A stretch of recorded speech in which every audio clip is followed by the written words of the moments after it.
resiliencia.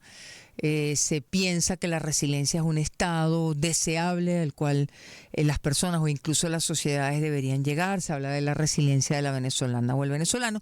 Vamos a profundizar en este tema con la doctora Victoria Tirro, presidenta de la Sociedad Venezolana de Psicología Positiva. Muy buenas tardes, gracias por atendernos. Hola, buenas tardes, Vanessa. Gracias por la invitación.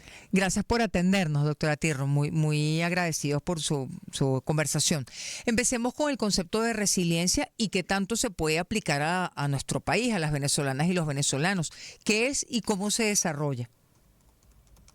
Fíjate, es un concepto que está de moda, sin embargo, implica una transformación importante. Yo quiero que la audiencia conozca que para ser resiliente, lo primero que hay que hacer es tocar fondo, ¿no?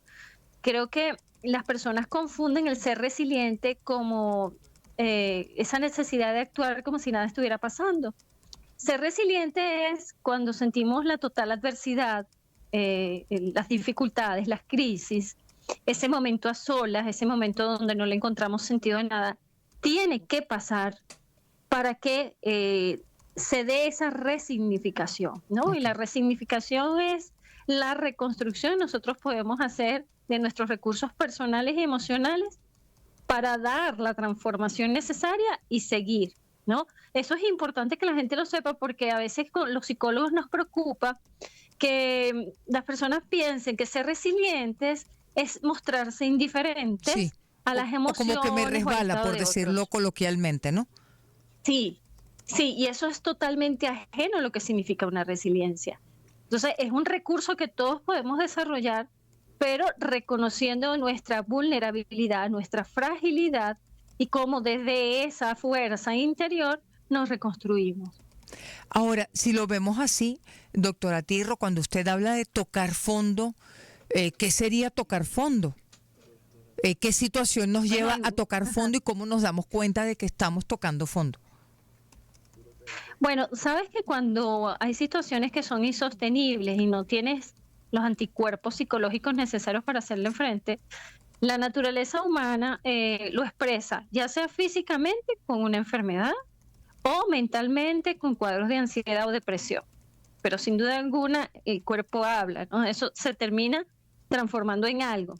Entonces, cuando nosotros podemos asimilar esas emociones, reconocerlas y digerirlas, entonces damos paso, ¿verdad?, a esa sanidad mental que todos queremos. Pero tocar fondo es sentirte deprimida, es sentirte ansioso, en experimentar un vacío existencial, o en muchos casos, ya la psiconeuroinmunología y neuroinmunología nos lo dice, que hay enfermedades autoinmunes, que tenemos los procesos cancerígenos que también son y tienen una base emocional cuando la persona no se permite sentir, porque además hay otro concepto adicional.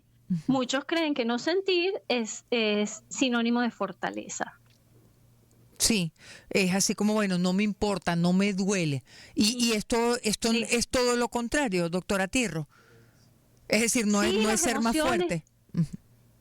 no, las emociones están para que seamos permeables a lo que estamos sintiendo en nuestro entorno, en nuestra familia, en nuestros propios proyectos de vida, si están funcionando o no están funcionando. Es decir, es el hecho de que las emociones fisiológicas, las 6 emociones fisiológicas fundamentales ¿Cuáles que son? tienen Vamos a todos los seres vivos recordarlas. están allí.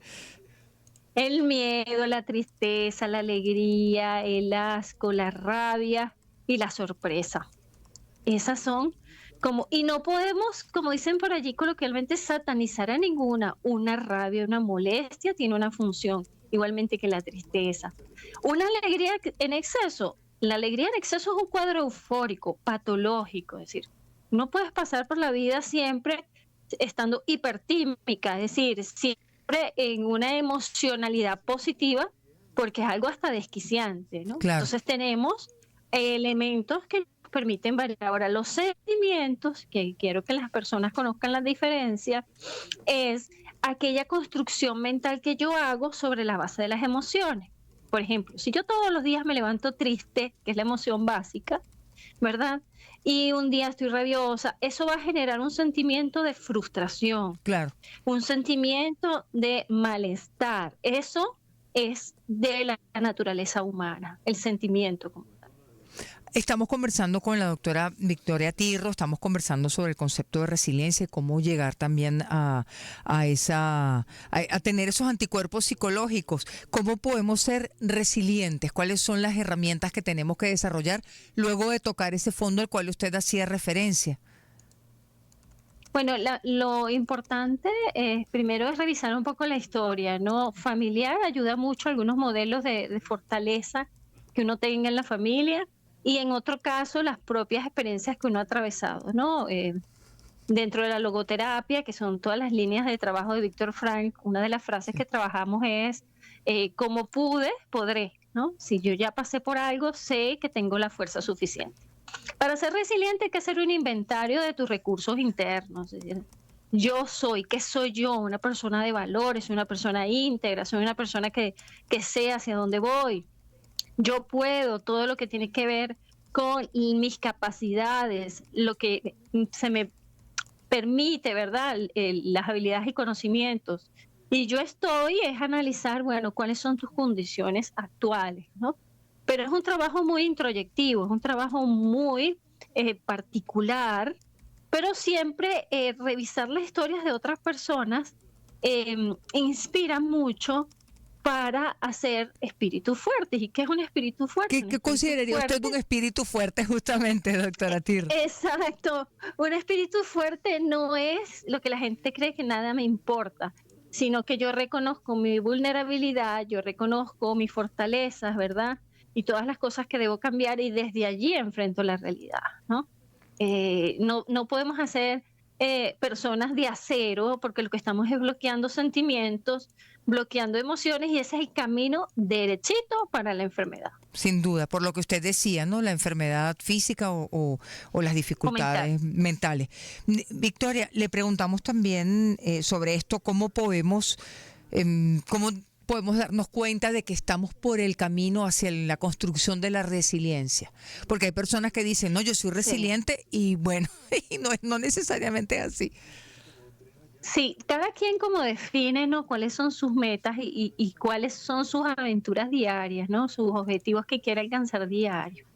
Desde allí es que tiene que ser el abordaje y que la persona se sienta que está viviendo el momento de la mejor manera que lo puede hacer, más allá del contexto, del exterior. Hay algo que está bajo nuestro control, desarrollarnos en un área específica de lo que queramos hacer, que al final del día tú sientas que has logrado obtener el mejor rendimiento que pudiste con lo que tienes, ¿no?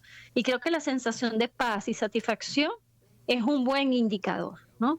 Si estás en automático, si te levantas y te acuestas y ves todos los días iguales, que no hay por hacer, no tienes proyectos, es importante que se busque un acompañamiento psicológico para que puedan orientarlos sobre eso. Es decir, la resiliencia no es de un día para otro. Claro, es un proceso, es algo ¿no? que se va construyendo, sí, realmente es así. Ahora, cuando hablas de proyectos, hay personas que a lo mejor en este momento en Venezuela o en el mundo, pero hablemos de Venezuela, sienten, no tengo proyecto, no tengo futuro. ¿Cómo pueden entrar en la vía de construir un proyecto más allá de lo que sucede externamente? Eso es un trabajo de día a día, porque al final tienes que identificar qué puedes hacer en tu espacio personal, ¿no? Y cómo eso pequeño que haces en tu espacio personal impacta positivamente, ya sea a tus hijos, hacia tu pareja, y eso se proyecta a nivel comunitario, a nivel social. Esperar que las cosas de afuera cambien como tú esperas que deban cambiar, eso no lo tienes bajo tu control. Claro. Entonces, buscar que dentro de esa cercanía de tu espacio, de tu casa, de lo que te gusta hacer, de caminar, tú te sientas confortable, ¿sí? Porque hay una cosa mucho más grave que nos hablaba el profesor Víctor Frank, que la desesperación no te lleva ya a nada, ¿no? Porque es como perder energías en algo que no va hacia una meta. Entonces la desesperación es algo preocupante y grave porque puede ser un camino directo a la depresión. Yo puedo estar triste, puedo estar nostálgica, pero un Pero día no tengo más desespera. energías que otro. Uh-huh. Exacto, pero sin desesperanza, ¿no? ¿Y cómo nos damos cuenta de que estamos desesperanzados, que entendemos que es una señal de alarma y que hay que buscar Sí. ayuda profesional? Y les voy a dar una respuesta que probablemente sea más cotidiana de lo que ustedes se imaginan, quienes nos escuchan, que es en la vida diaria. Tú te puedes dar cuenta, una persona si está desesperanzada, si una persona está abatida, con su día a día. Si tú conoces a una persona que antes se esmeraba en arreglarse, que antes hacía un desayuno rico para empezar el día y ahora se conforma con una galleta de soda todos los días, el aseo cambia, ya Sí. las mujeres no se maquilla, ya me pongo la misma ropa. Son señales tan sutiles, Vanessa, del diario vivir, que la gente cree y lo asume como que, bueno, tiene flojera este día, mejor dejarlo tranquilo, pero eso tiene un efecto acumulativo, la persona va renunciando. Entonces, hay que estar como muy atento a cómo nuestros familiares están llevando el día a día, qué cosas hace, qué cosas ya renunciaron, cuáles eran sus intereses. Y el mejor secreto para identificarlos a través de su biografía. ¿Qué le gustaba a mi papá que ya no hace? Ujú. ¿Qué le gustaba a mi mamá que ya no hace? Bueno, gracias por las indicaciones, además las pistas para poder ver qué está pasando a nuestro alrededor. Victoria, muchísimas gracias. ¿Cómo quien quiera interactuar con usted, quiera más información sobre el trabajo que están desarrollando, se ponen en comunicación? Sí, por favor, por Instagram, para que conozcan todo lo que es el trabajo de la Sociedad Venezolana de Psicología Positiva, que no es positivismo en extremo, Claro. ojo con eso, no es ser feliz en forma extrema, es la capacidad de potenciar nuestros recursos desde @sovepos y por supuesto @Victoria Tirro. Muchísimas gracias, Victoria. Seguiremos conversando. Feliz tarde. Gracias, Vanessa. Gracias. 2:51 de la tarde, amigas y amigos, y muy agradecidos por esta conversación con la doctora Victoria Tirro, presidenta de la Sociedad Venezolana de Psicología Positiva, también por esta referencia a Víctor Frankl, que sin duda es una de las grandes figuras cuando hablamos de tener herramientas para, en las situaciones más adversas, poder enfrentar, tener los recursos para poder enfrentar, además enfrentar con la mejor disposición posible todas las situaciones difíciles, especialmente las que no están bajo nuestro control. Son las 2:51 de la tarde, amigas y amigos. Nosotros vamos a intentar